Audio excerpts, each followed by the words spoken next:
Hello dear exam comrades, তোমাদের প্রত্যেককে welcome exam comrades ইউনিভার্সিটিতে। আর আমরা যে মিসলিনিয়াস সার্ভিস সামনে আসছে জানি 31শে আগস্ট তার ডি ডে বলে দেওয়া আছে। তো সেই নিরিখেই আমরা একটা কতগুলো সিরিজ করছি, কতগুলো জিএসএ শর্ট কোশ্চেন কিংবা ডেসক্রিপটিভ কোশ্চেন তো আগেও আলোচনা করেছি। শর্ট কোশ্চেন সিরিজ যেগুলো আছে বিভিন্ন রকম টপিকগুলো নিয়ে আলোচনা করব। তো সেই জন্যই অলরেডি তোমরা থাম্বনেল থেকে বুঝেই গেছো যে আজকে কিন্তু এটা টপিক, এটা কিন্তু সেন্সিটিভ টপিক। একটা করে টপিকটা পরীক্ষায় কোশ্চেনে থাকেই, এটা হচ্ছে পিভিটিজি। যারা বিষয়টা জানো তারা তো জানোই, আর যারা জানো না তারা অন্তত এইটা ক্লাস পরীক্ষার আগ দিয়ে একবার অন্তত দেখে যেও, আর নোট তো দিয়ে দেওয়া হবে টেলিগ্রাম গ্রুপে। বিষয়টা কি? বিষয়টা হচ্ছে ভারতের যে বিভিন্ন রাজ্যে যেসব পার্টিকুলার ভালনারেবল ট্রাইবাল গ্রুপ রয়েছে, এই ট্রাইবাল গ্রুপগুলোকে কি করে তকমা দেওয়া হয়, তাদের অবস্থান কি, কোন কোন রাজ্যে কি, সেই জিনিসগুলোকে একবার করে আমাদের ঝালিয়ে নেওয়া। কারণ এখান থেকে কিন্তু কোশ্চেন একটা না একটা আসেই। তো আমরা সেইটাকে নিয়ে চর্চা করব আজকের ক্লাসে। বেশিক্ষণ সময় নষ্ট করবো না, কারণ তোমাদের পরীক্ষা খুব সামনে এসে গেছে। তো ঝটাপট আমরা পড়াশোনা শুরু করে দেবো। তো প্রথম প্রসঙ্গে বলে রাখি আজকে 25 তারিখ। তো সেই নিরিখে আজকে আমাদের শেষ অ্যাডমিশন চলছে। যারা যারা এই প্র্যাকটিস ব্যাচ করতে চাও অনলাইনে মিসলিনিয়াসের অল সাবজেক্ট নিয়ে, তারা আজকে রাত্রির 12টার মধ্যে করে নিতে পারো। সপ্তাহে 9টা করে ক্লাস, আমি রুটিন কি দিয়েছি। আর এছাড়া মক তো তোমার চলছেই, অনলাইনের জন্য তোমার রোববার করে, আর অফলাইনে বেলঘড়িয়া ব্রাঞ্চে রোববার করে। এছাড়া যারা শুধুমাত্র জিএসটা নিয়ে চর্চা করতে চাও তাদেরও আজকেই আমাদের লাস্ট অ্যাডমিশন ডেট 22 তারিখ শুরু করেছি, মঙ্গলবার আর শুক্রবার, যেখানে একদম দারুণভাবে প্র্যাকটিস ছাড়া আর কিছুই করা যাবে না। কারণ বুঝতে পারছো, আর সমস্ত নোট আমার তো মনে হয় প্লাস 300 কাছাকাছি নোটপত্র পড়ে গেছে, এবং পিডিএফ নোট বা কিংবা ক্লাসেস রয়ে গেছে, কন্টেন্ট আর কি। এটা করলেও করতে পারো, যেটা তোমার সুবিধা, বা নাও করতে পারো। বলছি না করতে হবে, নাও করতে পারো। তো চলো আমরা মোটামুটি আজকের এই টপিকটা নিয়ে আলোচনা করে দিই, যেখানে আমাদের আজকে চর্চাটা করে নেওয়া দরকার। এটা হচ্ছে প্রিমিটিভ ভার্না ট্রাইবাল গ্রুপ, তাদেরকে নিয়ে পড়াশোনা করব। কি এই গল্পটা? ভারতবর্ষের যারা আদিবাসী সম্প্রদায়ের লোকজন, তাদের বেশ কিছু বৈশিষ্ট্যের মাধ্যমে কিছু কিছু সময় নির্দিষ্টকরণ করা হয়। হয় তাদের জীবনযাপনের পদ্ধতি, যেটা প্রাচীন পদ্ধতি, তারা কীভাবে তাদের যে ইউনিক কালচার রয়েছে কিংবা ভৌগোলিক তাদের অবস্থান, বসবাসের অবস্থান, কীভাবে তারা যে সভ্য জগৎ তার থেকে কীভাবে তারা পিছিয়ে পড়ে রয়েছে, সমস্তটাকে নিয়ে তাদেরকে সেন্সাসের মাধ্যমে আইডেন্টিফাই করা হয় যে তারা আসলেই এই পিছিয়ে পড়া আদিবাসী সম্প্রদায়ের মধ্যে পড়ে যাচ্ছে। অর্থাৎ তাদের কী করে সভ্যতার আলোতে নিয়ে আসা যায়, তাদের কী করে ফ্যাসিলিটি দেওয়া যায়, কারণ তারাও এই ভারতবর্ষেরই নাগরিক।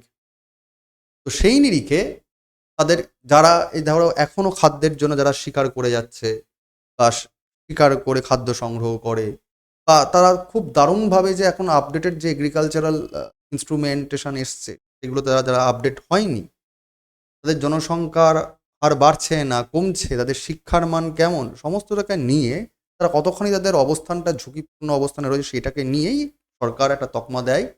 সেটা হচ্ছে বিশেষভাবে ঝুঁকিপূর্ণ আদিবাসী গোষ্ঠী, বা পার্টিকুলারলি ভালনারেবল ট্রাইবাল গ্রুপস, বা পিভিটিজি বলা হয়।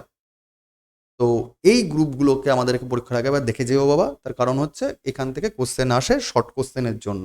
শর্ট কোশ্চেনে দেয় না, শর্ট কোশ্চেন আসে যে কোন রাজ্যের বিষয়বস্তুগুলো তোমার দিতে পারে, এই জন্য ডিটেলটা বলে যাওয়া।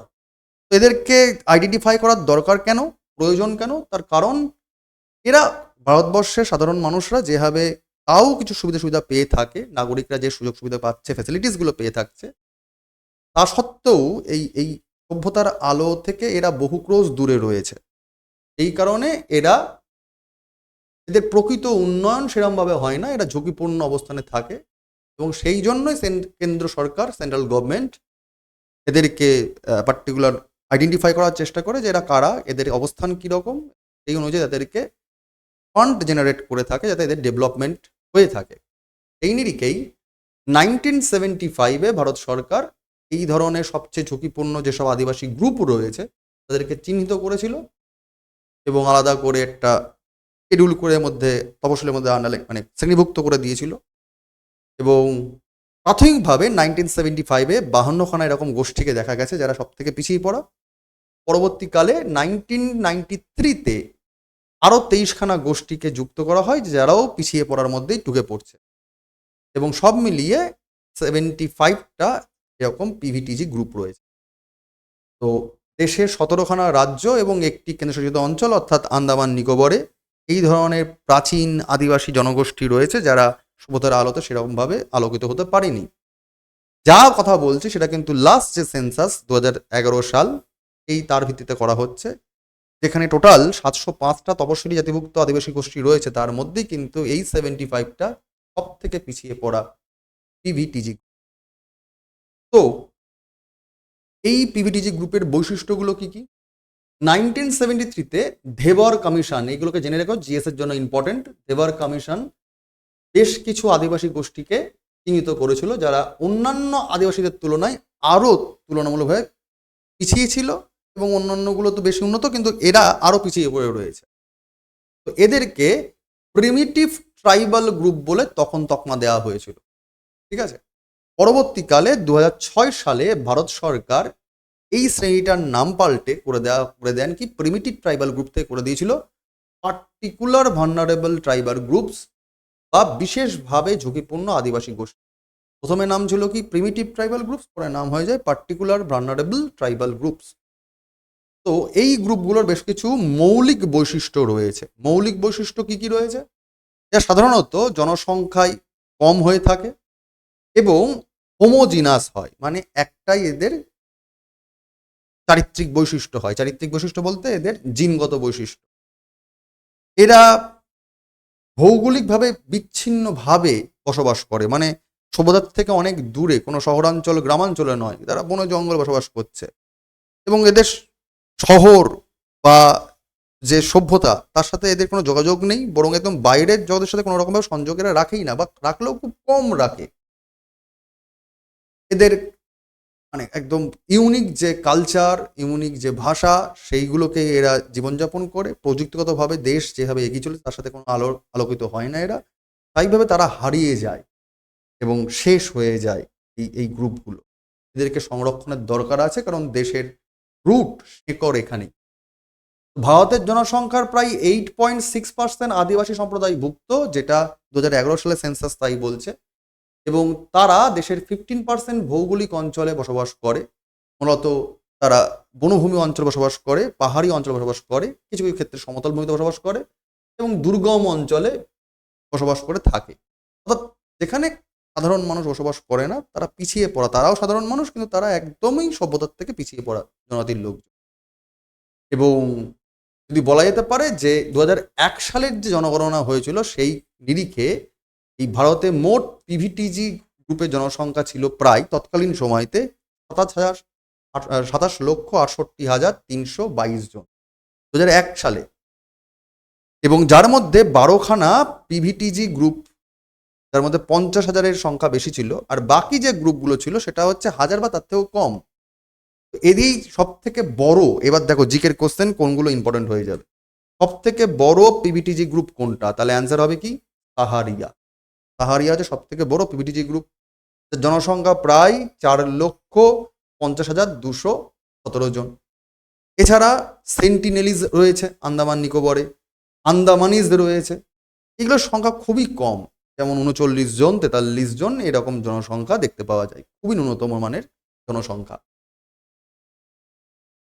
এদের সামাজিক অবস্থান খুবই শোচনীয়, তার কারণ এরা হয়তো পিছিয়ে পড়া লোকজন, এদের নিজস্ব যে সাংস্কৃতিক যে রীতিনীতি, তাদের যে নিজস্ব যে স্বায়ত্তশাসন প্রক্রিয়া চিরাচরিতভাবে যারা হয়ে আসছে দীর্ঘদিন ধরে, একদম প্রিমিটিভ, এই শাসন ব্যবস্থা দ্বারা, সমাজ ব্যবস্থা দ্বারা তাদের জীবন ধারণ করে। শুধু তাই না, তারা জীবিকাও নির্বাহ করে তার সেই সব কালচারের মাধ্যমেই, এবং সেই জন্যই তারা একদম বর্তমান যে সমাজ সভ্যতা তার থেকে একদম পিছিয়ে থাকে। এই জন্যই তারা একে অপরের থেকে সম্পূর্ণ রকমভাবে ভিন্ন হয়ে থাকে। তো দেশে যেমন জনসংখ্যা হু হু করে বাড়ছে, কিন্তু প্রিমিটিভ ট্রাইবাল গ্রুপ বা এই যে পার্টিকুলার ভালনারেবল ট্রাইবাল গ্রুপ, এদের জনসংখ্যা কিন্তু সেই হারে বাড়ছে না, এক জায়গায় দাঁড়িয়ে গেছে বা ক্রমশ হ্রাস পেয়ে যাচ্ছে। বিশেষ করে আন্দামান নিকোবর দ্বীপপুঞ্জে এই হ্রাসের হার সব থেকে বেশি। আন্দামান নিকোবর দ্বীপপুঞ্জে যে 5খানা প্রিভিটি যে গ্রুপ রয়েছে সেগুলো কি কি? নাম্বার 1, এটুকুনি মুখস্থ করে রাখবে, গ্রেট আন্দামানিস, জারোয়া, অনজে, সেন্টিনেলিস এবং সাম্পেন। এই যে 5খানা প্রিমিটিভ ট্রাইবাল গ্রুপ রয়েছে, সেই ট্রাইবাল গ্রুপের সংখ্যা দিন দিন কমছে। 1858 সালে গ্রেট আন্দামানিসদের জনসংখ্যা ছিল আনুমানিক 3500 জন। 1858 সাল, ব্রিটিশ পিরিয়ডে। 1901 সালে এই সংখ্যাটা কমে দাঁড়ায় 625-এ। বুঝতে পারছো? মানে প্রায় 5 ভাগের 1 ভাগ হয়ে যায়, তারও একটু কম। 2001 সালে জনগণনা অনুযায়ী তাদের সংখ্যা আরও হ্রাস পায় এবং চলে আসে 43টায় 2001 সালের জনসংখ্যায়। ঠিক আছে? এইভাবেই জারোয়াদের সংখ্যা হয় 241টা, আনজেদের হয় 96টা, সেন্টিনিসদের সংখ্যা হয় 39টা এবং সম্পেনদের হয় 398টা। 2001 সালের বলা হচ্ছে। 2011 সালে সেন্সাস আরও কমবে এবং বুঝতে পারছো যে বর্তমানে তাদের সংখ্যা আরও ডেঞ্জার জায়গায় রয়েছে, জীবনযাপন সেরকমভাবে ডেভেলপমেন্ট হচ্ছে না। তো সেই নিরিখে সরকার বেশ কিছু উন্নয়ন প্রকল্প বা ডেভেলপমেন্টাল প্রজেক্ট নিয়েছে। এগুলো কি?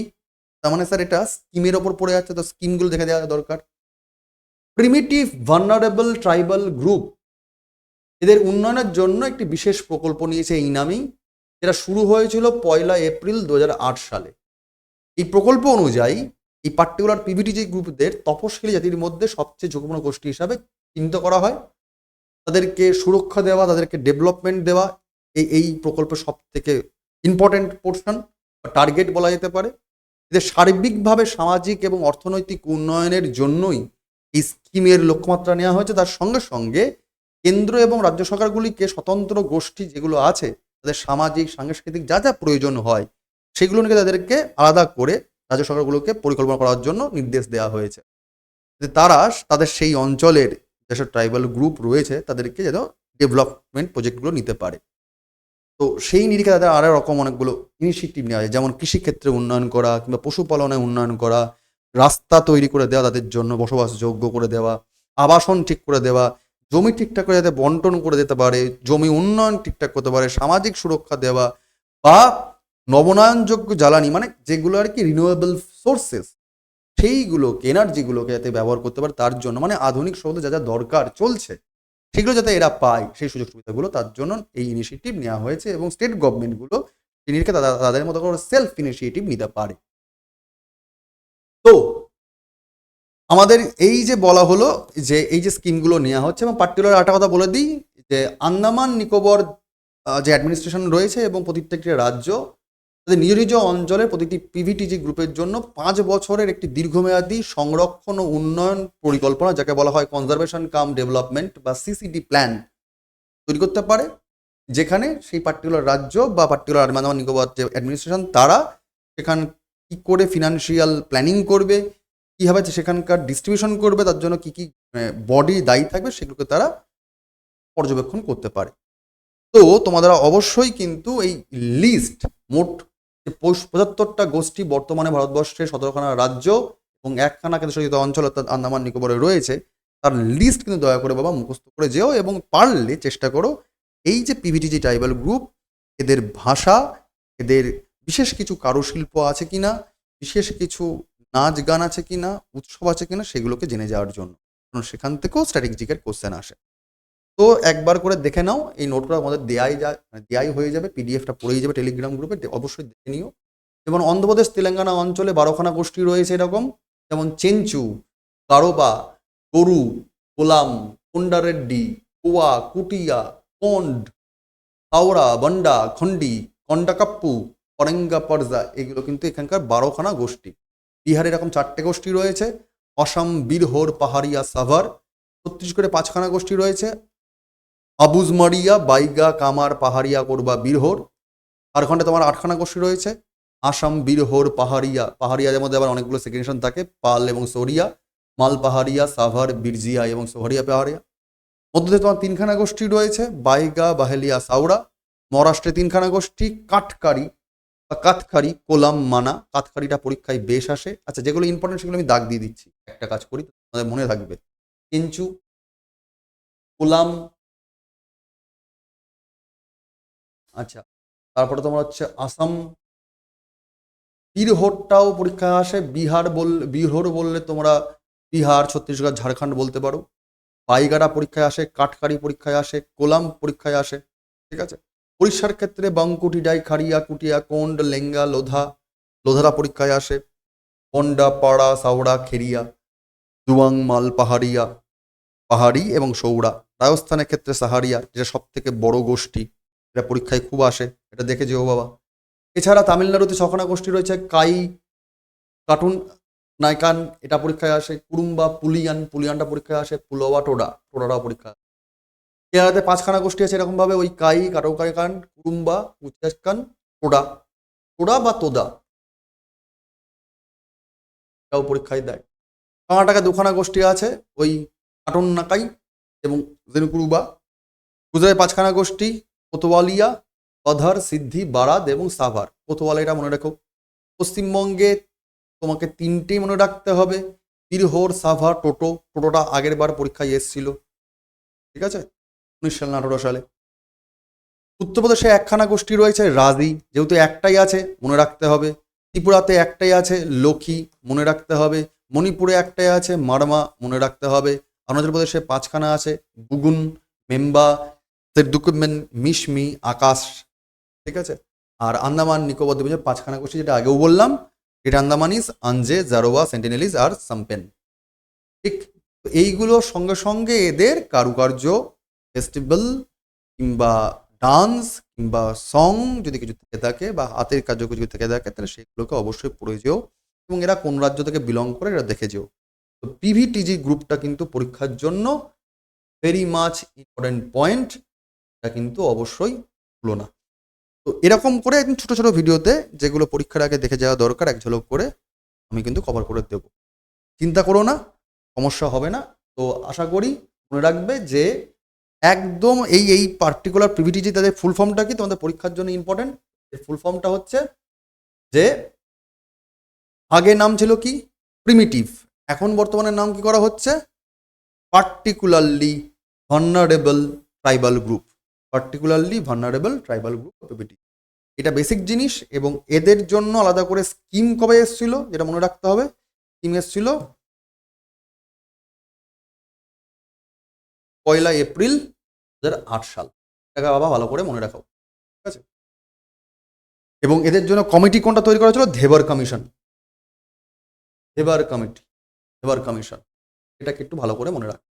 এগুলো হাইলাইটিং পয়েন্ট, সেগুলোকে বলে দিলাম, বাদ বাকিগুলো একটু দেখে যাবো। ঠিক, যদি রাখলাম, প্রত্যেকে পড়তে থাকো, লুতে থাকো। Thank you, best of lakh.